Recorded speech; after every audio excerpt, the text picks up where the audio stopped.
Cristo. Amén. Aquí había un hombre mendigo, un hombre que había sido cojo de nacimiento, discapacitado por toda su vida, un hombre que tenía más de 40 años, como nos dice también el capítulo 4, un hombre que por todo ese tiempo millares de personas, quizá millones de personas, lo habían visto allí, en la puerta del templo, todos los días, allí pidiendo. Este mendigo era muy conocido por el sitio en el que se había colocado. Y este mendigo, este cojo de nacimiento, este discapacitado, ahora estaba cantando y alabando a Dios, pero no solo eso, estaba corriendo, estaba saltando allí en el mismo templo e incluso a la hora en que todo el pueblo se reunía allí. Claro, esto no podía pasar desapercibido. Te puedo asegurar que esto estaba llamando la atención de todo el mundo, y es lo que nos dice el versículo 8 o el versículo 9, versículo 10, todo el pueblo le veía andar y alabar a Dios, le reconocían, este es el que estaba sentado. Así que podemos imaginar cómo la voz empieza a correr. La voz empieza a correr de que este cojo ahora está saltando, está cantando, está alabando a Dios. ¿Qué ha pasado? Menudo milagro ha ocurrido. Quizá los niños que habían venido empiezan a publicarlo por las calles, las mujeres empiezan a hablar con las vecinas. Esto había ocurrido, la gente empieza a venir, se nos dice el versículo 11 que todo el pueblo comienza a venir. ¿Qué ha pasado aquí? Algo muy extraño ha ocurrido, algo sobrenatural. ¿Quién ha sanado al cojo? El cojo está sanado, pero ¿quién lo ha sanado? Y algunos dicen, pues, Pedro y Juan, los galileos. No eran de Jerusalén, eran de Galilea. Los galileos lo han sanado. Los que predicaron el otro día de Pentecostés lo han sanado. Y la gente entonces empieza a pensar, ¿pero qué tipo de poderes tiene esta gente? ¿Qué tipo de poderes tienen estos para curar a alguien de una enfermedad tan grave? O quizá no hay los poderes, pero qué gran piedad y santidad tendrá esta gente para que Dios los escuche. Qué grandes hombres serán, que con su piedad y santidad son tan grandes que ellos dicen una cosa y Dios los escucha. ¡Qué grandes hombres son estos!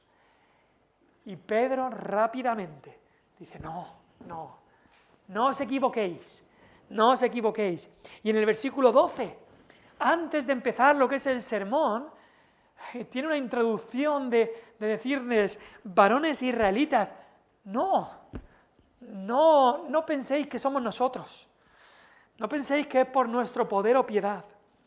Y es uno de los grandes peligros que ha ocurrido por tantas veces, incluso en el mundo cristiano, de que se le robe algo de gloria a Dios, de que pensemos en que quizá nosotros merecemos algo de gloria. Incluso algunos piensan, bueno, Dios me salvó, pero yo hice mi parte. No y no. Bueno, esto ha ocurrido en mi vida, pero yo me lo he currado. No y no.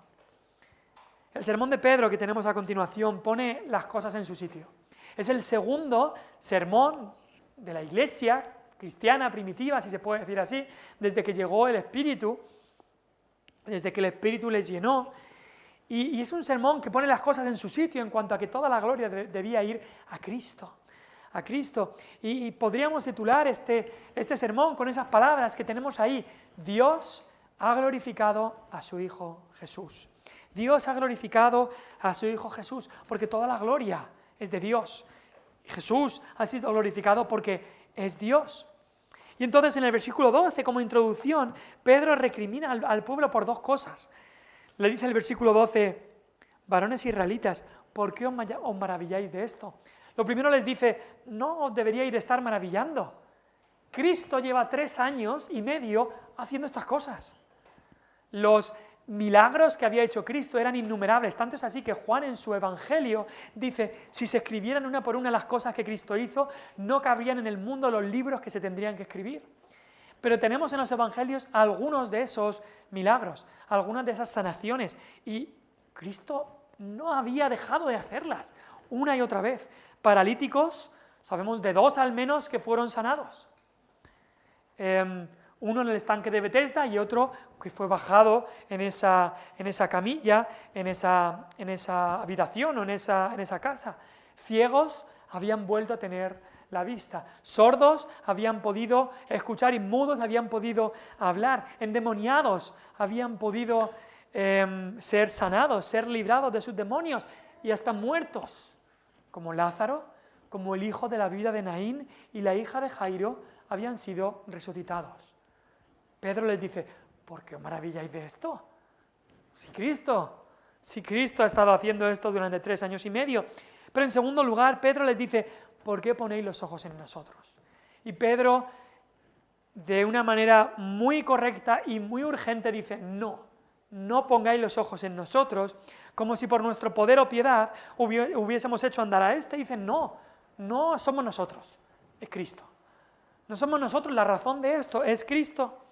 Y como ocurriera en Pentecostés, Pedro vuelve a hacer lo mismo. En Pentecostés la gente hablaba de las señales, que están hablando en otras lenguas.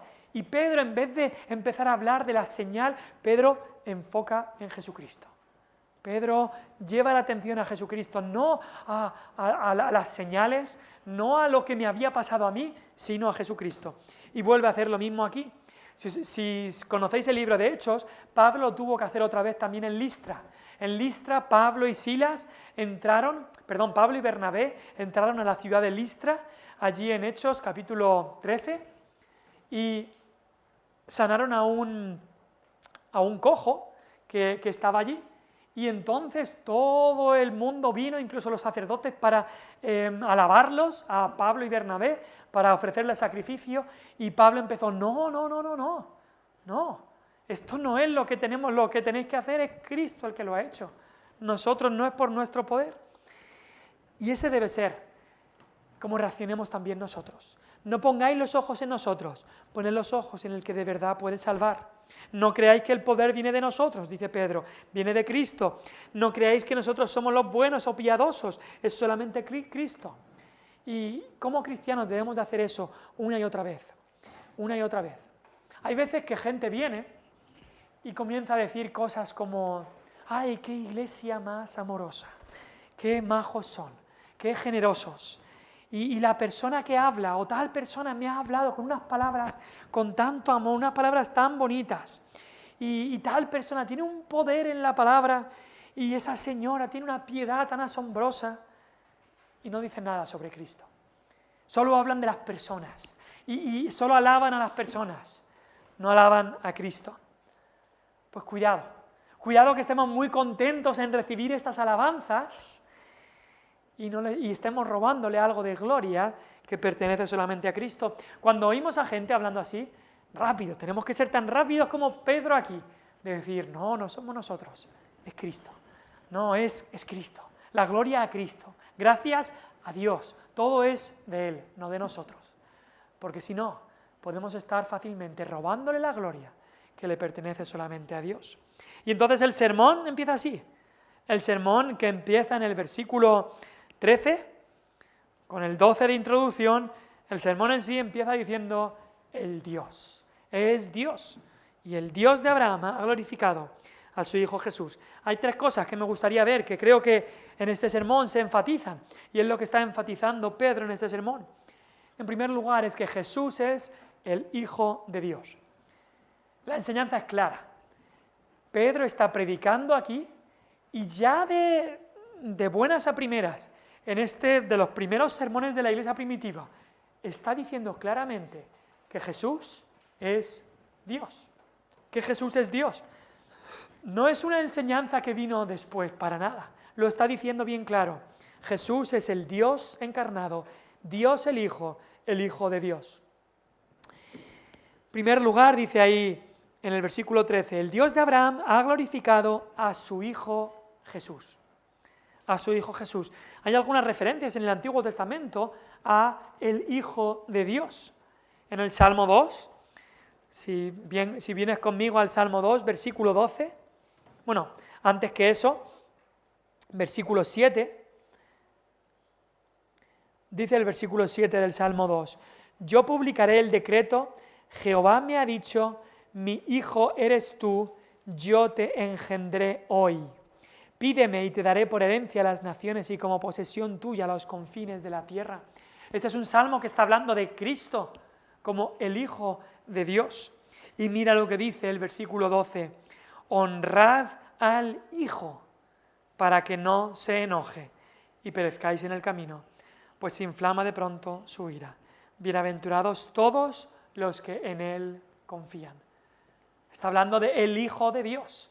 Y aquí en el Nuevo Testamento Pedro dice que Jesús de Nazaret es el Hijo de Dios. Dios ha glorificado a su Hijo Jesús.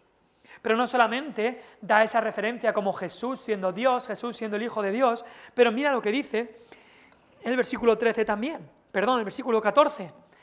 Mas vosotros negasteis al santo y al justo. Al santo y al justo. A ningún hombre se le podía llamar el santo y el justo, solamente a Dios.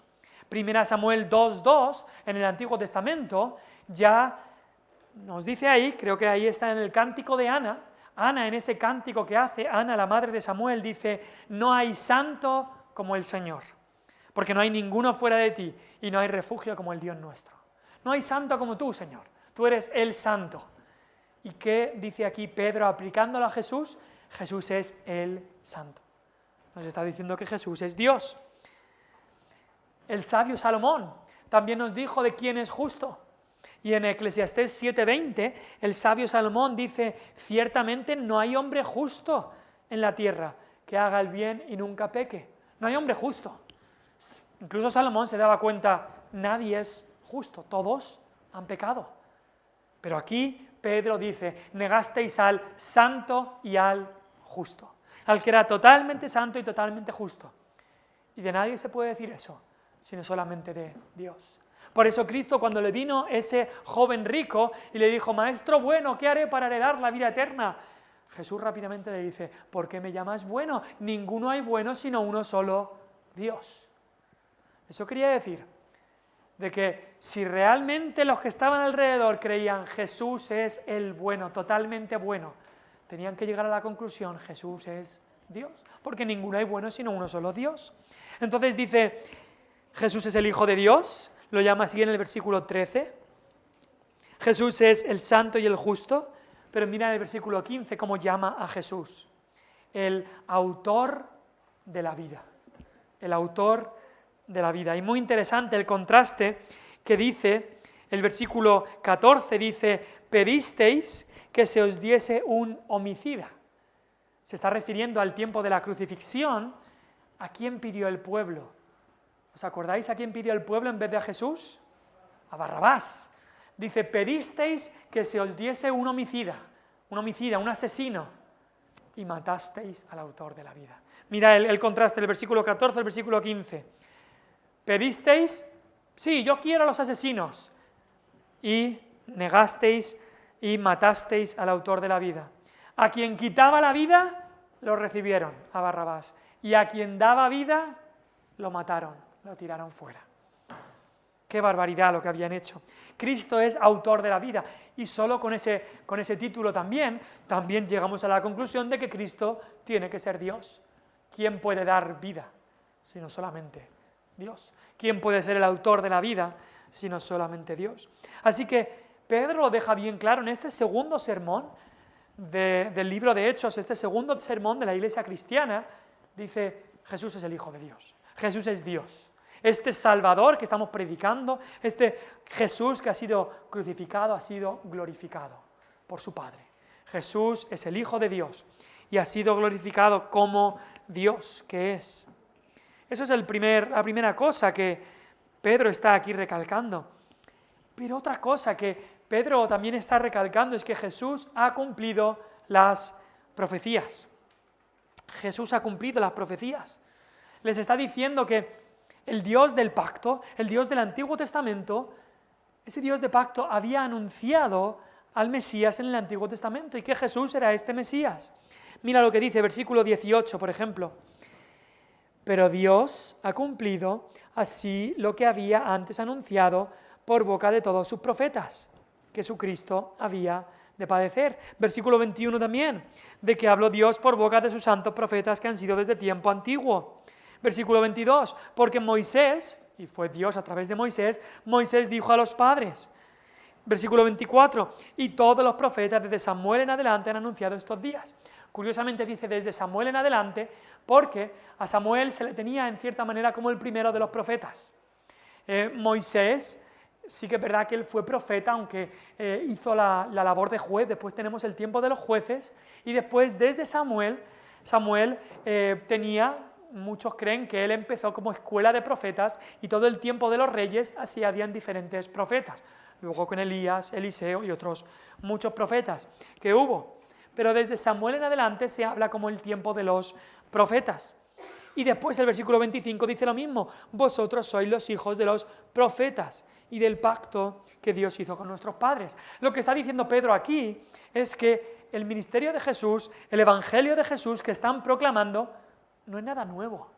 No es ninguna nueva idea, no es ninguna nueva religión que estaban aquí inventándose, no. Dice, empieza el versículo 13 diciendo, el Dios de Abraham, de Isaac y de Jacob. Este es el Dios de todo el Antiguo Testamento, este es el único Dios verdadero en el que él creían. Le está diciendo, las enseñanzas de Jesús, lo que estamos enseñando ahora, el Evangelio, no es nada nuevo. Es lo que los profetas habían profetizado por tanto tiempo. No era nada que fuera nuevo, había una continuidad, era el verdadero cumplimiento de todas estas profecías. Era una continuidad del Antiguo Testamento, porque el Evangelio ya se veía en el Antiguo Testamento. El Dios del pacto, el Dios de Israel lo había prometido.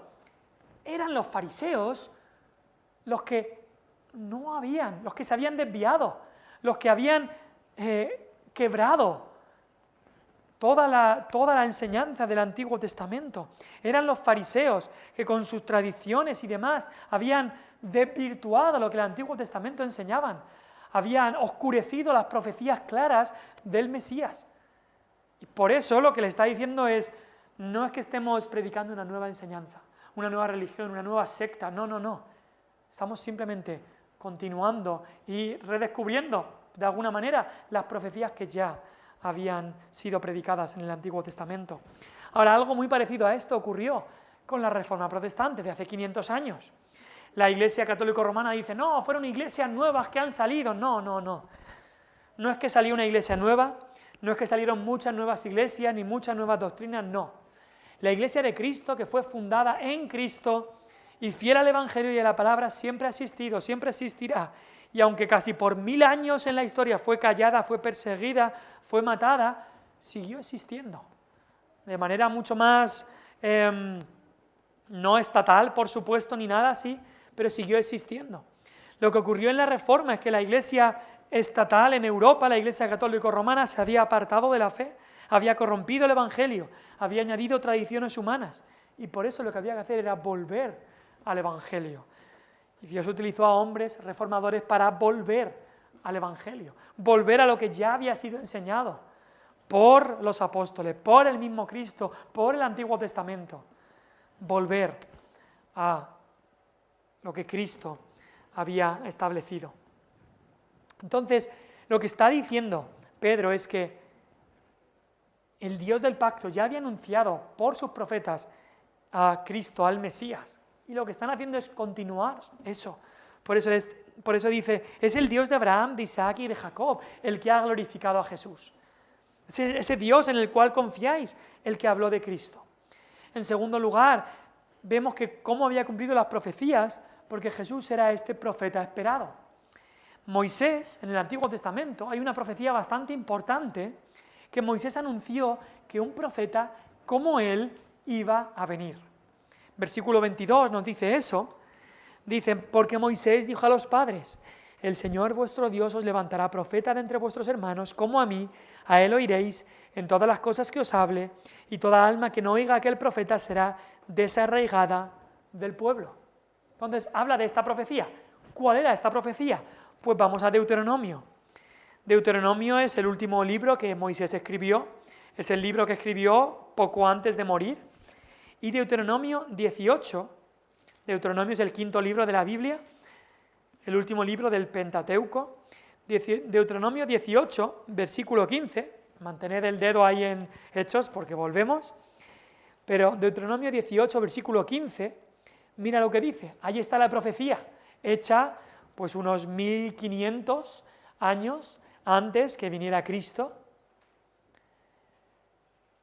Dice allí, profeta de en medio de ti, de tus hermanos, como yo. Esto está hablando Moisés. Profeta de en medio de ti, de tus hermanos, le dice a Israel, como yo, te levantará Jehová tu Dios, a él oiréis, conforme a todo lo que pediste a Jehová tu Dios en Horeb, el día de la asamblea, diciendo, no vuelva yo a oír la voz de Jehová mi Dios, ni vea yo más este gran fuego para que no muera. Muy curioso ese versículo 16. Cuando Israel estuvo en el monte Sinaí, Israel dijo, necesitamos un mediador, porque no podemos ver a Dios nosotros mismos, necesitamos que alguien haya en medio de nosotros. Y de alguna manera Moisés hizo temporalmente y simbólicamente hizo como mediador, aunque Moisés no era el mediador, pero hizo de mediador de alguna manera allí. Pero Jehová le habla al pueblo y dice, conforme a lo que dijisteis, necesito un mediador, os voy a traer al mediador, al único mediador entre Dios y los hombres, que es Jesucristo. Él va a ser el profeta. Y en el versículo 17 dice, y Jehová me dijo, han hablado bien en lo que han dicho. Sí, el hombre necesita un mediador. El hombre no puede presentarse delante de Dios. El hombre no puede subir al monte santo. El hombre no puede decir, aquí estoy Dios, me presento delante de ti. No, por nuestro pecado. Han hablado bien en lo que han dicho. Profeta les levantaré de en medio de sus hermanos, como tú, y pondré mis palabras en su boca, y él les hablará todo lo que yo mandare. Mas a cualquiera que no oyere mis palabras, que él hablará en mi nombre, yo le pediré cuenta.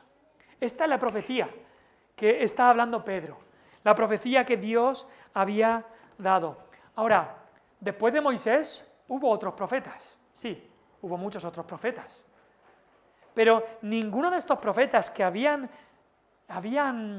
venido después de Moisés fueron como Moisés, porque Moisés había visto a Dios cara a cara, Moisés había estado en el monte santo con Dios, había visto la gloria de Dios. Ninguno de los otros profetas tuvieron ese privilegio, pero llegó Cristo. Y un día Cristo subió a un monte, al monte de la transfiguración. El mismo Moisés y también Elías se aparecieron allí, y Cristo no es que vio la gloria de Dios, es que demostró su propia gloria, la gloria de Dios la demostró allí en el Monte Santo. ¿Y qué es lo que dijo el Padre cuando Cristo estaba allí en el Monte Santo? Dijo, este es mi Hijo amado en quien tengo complacencia. Y después dijo, a él oíd. Las mismas palabras que Moisés había dicho de este profeta que iba a venir, a él oíd, las mismas palabras que dice aquí Pedro, hablando de esta profecía, dice el Señor, versículo 22, el Señor vuestro Dios os levantará profeta de entre vuestros hermanos como a mí, eso es la profecía de Moisés, a él oiréis, a él oiréis. Así que Jesús era este profeta definitivo, este profeta que iba a traer la palabra de Dios, y él mismo era el verbo, él mismo era la palabra de Dios revelada al hombre. Ahora también la llegada de este profeta final, de este profeta definitivo, era algo muy serio, porque el pueblo antes había rechazado a los otros profetas. Dios los juzgó, sí, pero rechazar a Cristo, este profeta, era el mayor pecado. Por eso dice el versículo 23, toda alma que no oiga a aquel profeta será desarraigada, porque solamente en Cristo estaba la salvación, no en Elías, no en Eliseo, no en Isaías, no en Jeremías, no en Moisés mismo, solo en Cristo. Rechazar a Cristo, no oír a Cristo, es ser desarraigado, ser condenado. Así que Jesús ha cumplido las profecías. El Dios del pacto había anunciado por los profetas que vendría el Mesías. Jesús era este profeta esperado, pero también Pedro aquí dice que Jesús es la simiente de Abraham. Si vas conmigo al versículo 25, dice, vosotros sois los hijos de los profetas y del pacto. Dios hizo un pacto con Abraham, y del pacto que Dios hizo con nuestros padres, diciendo a Abraham, en tu simiente serán benditas todas las familias de la tierra. Dios hizo un pacto con Abraham, un pacto en el que le iba a dar una nación, surgiría de sus lomos, una nación que sería incontable.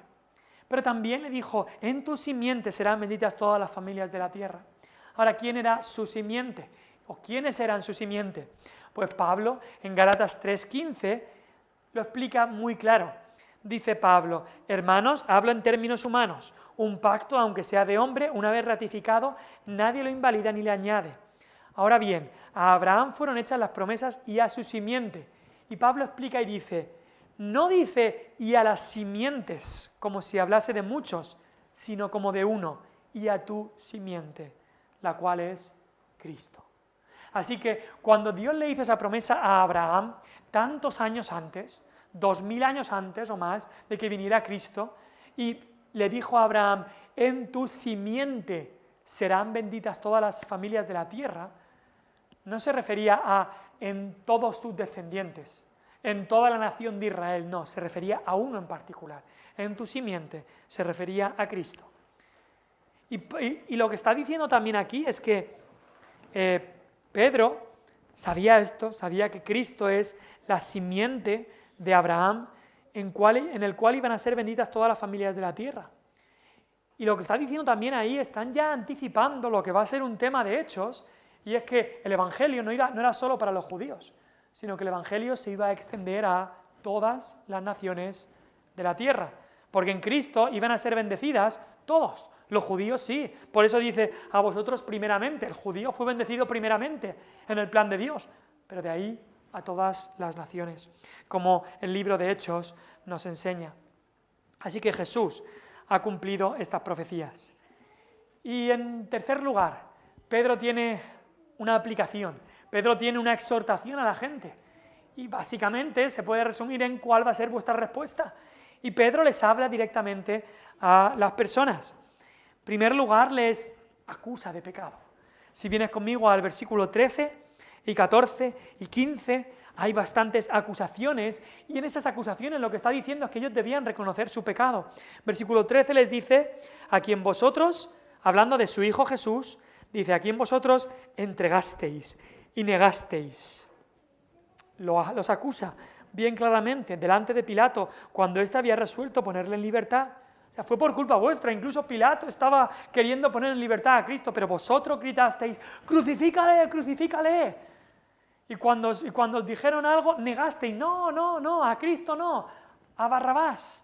Vosotros le entregasteis y vosotros le negasteis. Pero no solo eso. En el versículo 15 dice, y vosotros matasteis al autor de la vida.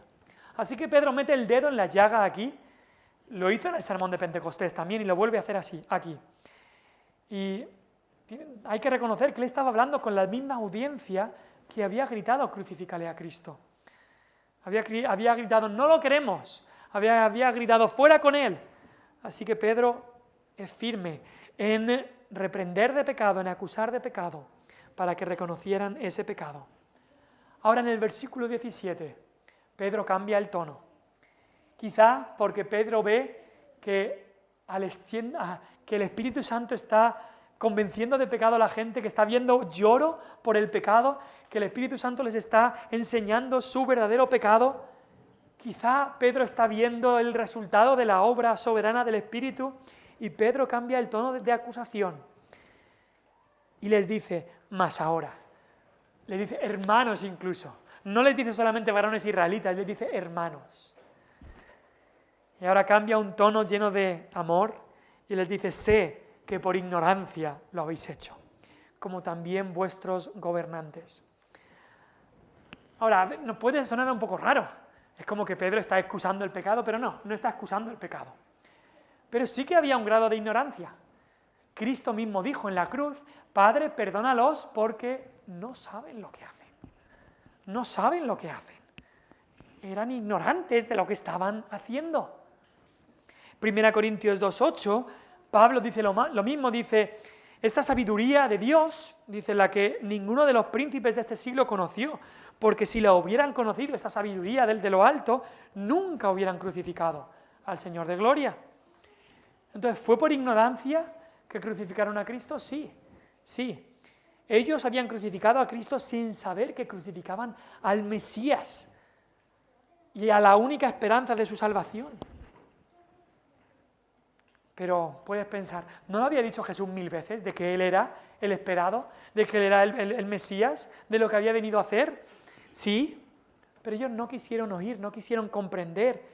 Era ignorancia, pero ignorancia voluntaria, por supuesto. Ignorancia culpable, pero era ignorancia. Pablo, por ejemplo, escribiendo a Timoteo, le habla de esto mismo.